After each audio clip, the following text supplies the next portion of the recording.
Սիրելի ունգընտիրներ, Փառք Աստծու հասանք 4-րդ հանգրվանին մեր հայրական հոգևոր զրույցների շարքում։ Անցյալ անգամ շաբաթ օր ճիշտ այս ժամին խոսեցինք մարդու մասին, մարդու ինքնության մասին, հարց տվեցինք, թե ինչ է մարդը, ով է մարդը, ծանիր սկեզ կարգախոսի ներքև։ Ինչպես անցյալ անգամ ասեցի, այսօր պիտի խոսենք մարդու բնության ընկերային դարածքի մասին, որովհետև մարդը ինք իր մով միայն գոյություն ունեցող էակ չէ, մարդը ընկերային էակ է, և սա ճշմարտություն է ոչ միայն Աստծու հայտնության մեջ, այլ նաև իբրև ճշմարտություն ճանաչվել է փիլիսոփայության մեջ, այսպես մեծ փիլիսոփա,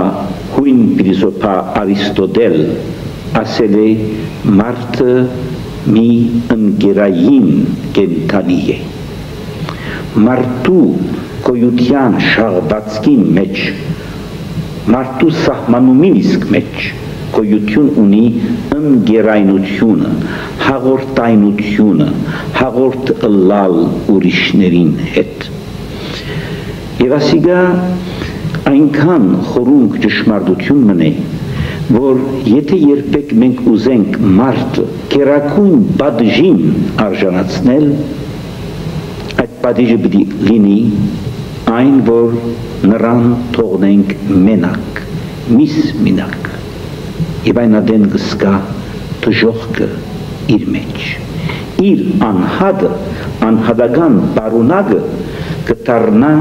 իր իսկ բանդը, այնպիսի մի բանդ, որից դուրս չի կարող գալ և կմահանա իր մեջ։ Ժամանակին ես մի հոդված եմ գրել, մարդը մարդ է մարդով, խորագրի ներքև, մեկնաբանելով այն առագը Հիսուսին, որտեղ մեր երկնային վարդապետն ասում է, մի երիտասարդ մի օր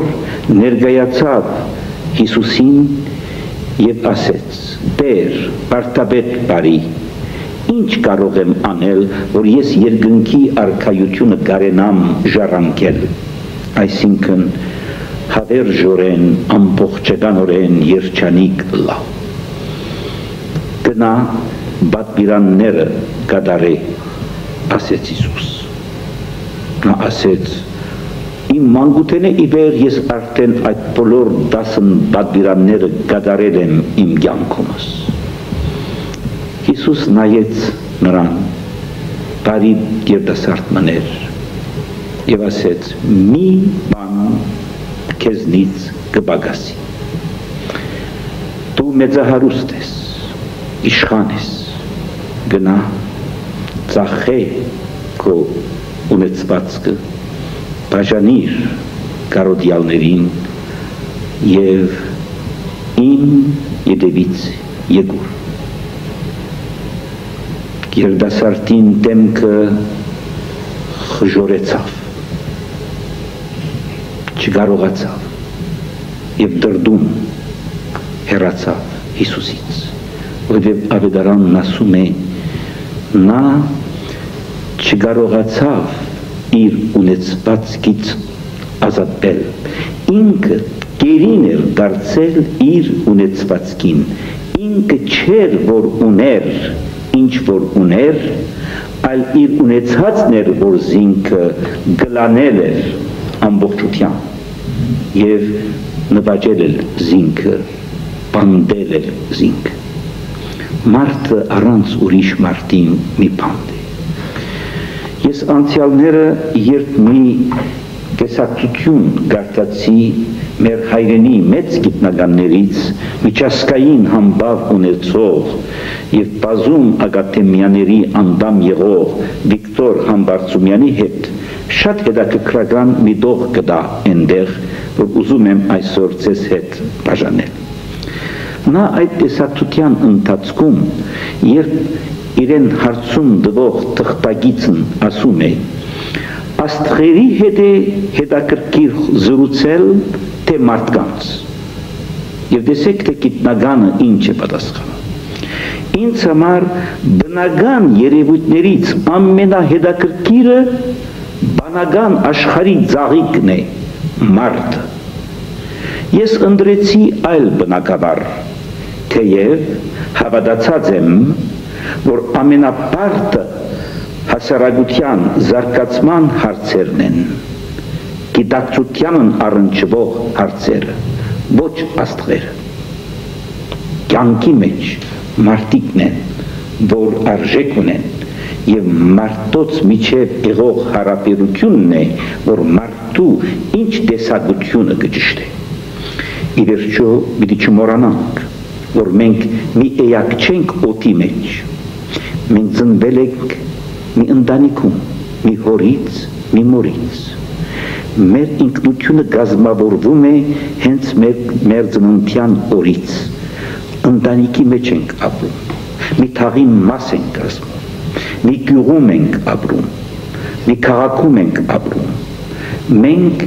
իբրև մարդ, մեր մարդությունը արտահայտում ենք կյանքի որոշ շրջագծի մեջ, եւ մենք այդ շրջագծում ապրելով, մենք անպայման անխուսափելիորեն հարաբերություններ ունենք, եւ այսօր ես ուզում եմ այդ հարաբերությունները զետեղել 4 գլխավոր համագարկումների տակ։ Մարդը իբրև մարդ կհարաբերի իր իսկ անձին հետ, առաջին, երկրորդ աշխարհին հետ, բնության հետ, առարգաներին հետ, երրորդ ուրիշ մարդկանց հետ եւ չորրորդ Աստծու հետ։ Առաջինի մասին խոսելով, մենք մեր անձը ունենք մեզի դրված եւ այդ անձին խնամքը մեր հիմնական բարդականություններից մեկն է։ Այդ անձին հանդեպ ցույց տված նախանձախնդրությունը մեզի համար գենսական նշանակություն ունի, որպեսզի մենք կարողանանք մեր հարաբերությունները ճշտել ուրիշ անձերի հետ։ Այդ տեսակետից ես պետք է ասեմ, որ մենք հաճախ չենք անդրադառնում մեր անձի եւ ֆիզիկական, եւ հոգեգան, եւ իմացական ինչ ըլլալու ընթացքին, գազմավորվելու ընթացքին։ Ուրիշ խոսքով, մենք պետք եղած ուշադրությունը հաճախ չենք դարձնում։ Արեք մի ընտանիք, մի փոքրիկ զավակ, որ ծնվում է։ Մարդ ծնվելով, մարդ չի կարող դառնալ։ Մարդ սնանելով, մարդ կդառնա։ Նրա հանդեպ խնամք, այդ մանկության օրից, այդ անձի ապակայի լինելության տեսակը, ընթացքը, արժեքը կճշտի հաճախ։ Եվ այդ երեխաներին համար այսօր ամբողջ աշխարհի մեջ այնպիսի մեծ նոր անդրադարձում կա, ինքնագիտակցություն, որ մեր ընկերության չարիքներից շատերը գալիս են այն բանից, որ մենք մանկության շրջանում պետք եղած խնամքը չենք տալիս երեխաներին։ Եվ միկրոբը, լինի դա մարմնեղեն միկրոբ, լինի դա հոգեգան կամ իմացական կամ բարոյական միկրոբ, երբ նա մտնի փոքրի հոգու մեջ, փոքրու մարմնի մեջ, հավատացեք, դա կնմանի ծառի մեջ մտած որդին, որ գուտի ծառը եւ մի օր ծառը կչորանա։ Այդ խնամքը մեր երկրում, Հայաստանում մենք պետք ունենք կերակույն աստիճանի վրա խնամքի առարգա դարձնել։ Եվ այն ադեն հավատացեք ինձ, մեր հայ ընկերությունը, մեր հայրենիքում տարբեր պատկեր կունենա։ Մեր դաստիարակությունը, երեխաների դաստիարակությունը, ոչ դպրոցական դաստիարակությունը, մարդկային դաստիարակությունը, որ ընտանիքում կստանա։ Մոր ժպիտը, մոր խնամքը, հոր հոգածությունը, ընտանիքի մեջ ստեղծված երջանկալի մթնոլորտը, իրար հանդեպ ազնվության արտահայտությունը մի դպրոց են սրանք։ Եվ ես տեսել եմ ուրիշ ընկերություններ, որտեղ ընտանիքը իսկապես եղել է մի այնպիսի օջախ, որի համար դարձյալ պիտի մեջ բերեմ մեր նախորդներից Կարեկին առաջին Հովսեփյանց կաթողիկոսի, նա ասում է, ընտանիքը մի տաճար է, մի եկեղեցի է, որի քահանան մայրն է։ Եվ այդ խնամքը, որ կտրվի երեխային, այդ մարդկային դաստիարակությունը, դա անձին հանդեպ հոգածության գերագույն աստիճան է։ Արեք նաև ուրիշ մի բարակա։ Դուք լավ եք իմանում, թե ինչ կնշանակի մեր առողջության հոգ դալելու պարտավորություն։ Մեր հիվանդություններից մեծագույն բաժինը գկա այն իրողությունից, որ մենք մեր ֆիզիկական մարմնի հետ խնամքով չենք բանում։ Հարցրեք բժիշկների։ Եվ եթե երբեք մեր շարականների մեջ, մեր եկեղեցու հայրերի կրությանց մեջ, հաճախ մեղքը հիվանդություն բարով է արտահայտվել, դա կնշանակի, որ անձին հանդեպ գործված հանցանքը մեղք է, անդեսում մեր մարմնի առողջության, մեր մտքի առողջության, մեր բարոյական առողջության, դա մենք մեր անձի հանդեպ այնպես պիտի ցույց տանք այդ հոգածությունը, ինչպես մեր աչքի պիպը։ Երկրորդ տարածքը մեր հարաբերությունն է աշխարհին հետ, ստեղծագործության արդյունքը եղող բնության հետ։ Ներկայումս ամբողջ աշխարհում մեծ հարց է առաջացել, թե մարդիկ, ազգեր եւ ուրիշ հաստատություններ, ճարտարարվեստական, տեխնոլոգիական կամ ուրիշ տեսակ կազմակերպություններ, ինչ վերաբերում են ցույց տալիս բնության հանդեպ, բնական աղբյուրներին հանդեպ մեր գոյությանը, մարդկային գոյությանը։ Գենսոլորդային հարցերը այժմ դարձել են ամենեն հրադապ հարցերը մարդկության։ Եթե երբեք մենք մի անդար ունենք, այն անդարը փճացնում ենք, մենք մեզ ենք վնասում։ Եթե երբեք մենք բնության հանդեպ բնական աղբյուրները ցամաքեցնում ենք եւ հումբեդս մսխում ենք, դա մեղք է։ Եվ դրա համար ես պիտի ասեի, որ մենք բնության ուժերին հանդեպ ինչպես կդիրքավորվենք, դրանից մեծավ մասան կախում ունի մեր ընկերային, հանրային առողջության վիճակ։ Եվ այդ իմաստով ներկայումս, որ մենք հետևել ենք ամբողջ նոր այն գրականությանը, գիտական, փիլիսոփայական, աստվածաբանական գրականությանը, որ վերլուծում է արդի տարի վերջավորության մարդկային գացությունը, այդ գրականության մեջ շատ մեծ տեղ ունի այն շարժումը,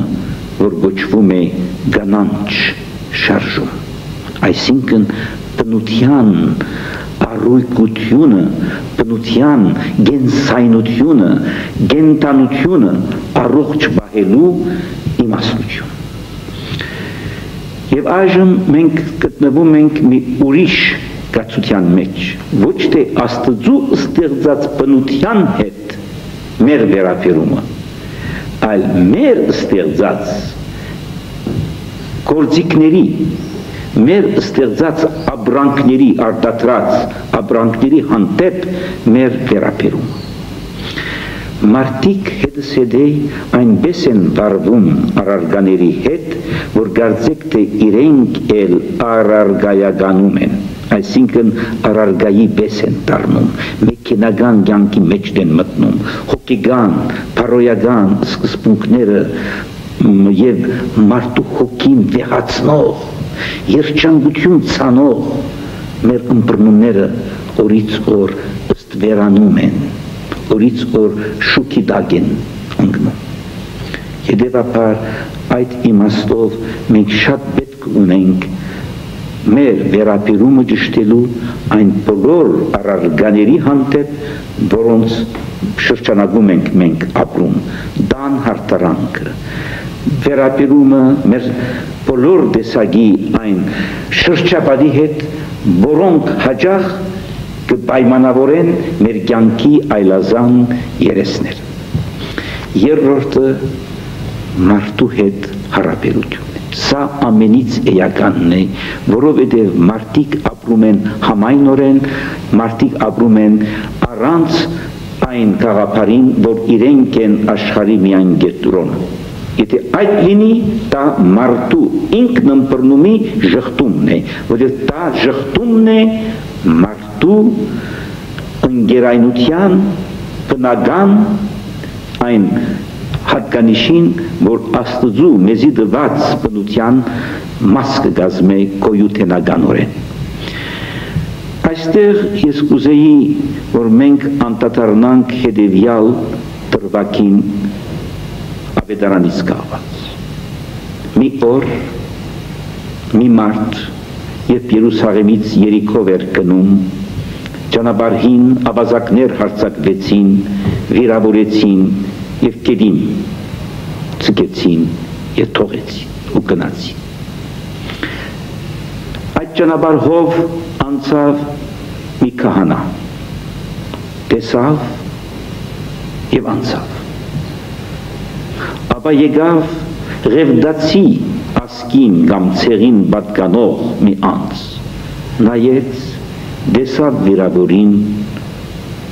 եւ կարծեք տեսած չլիներ, անցավ։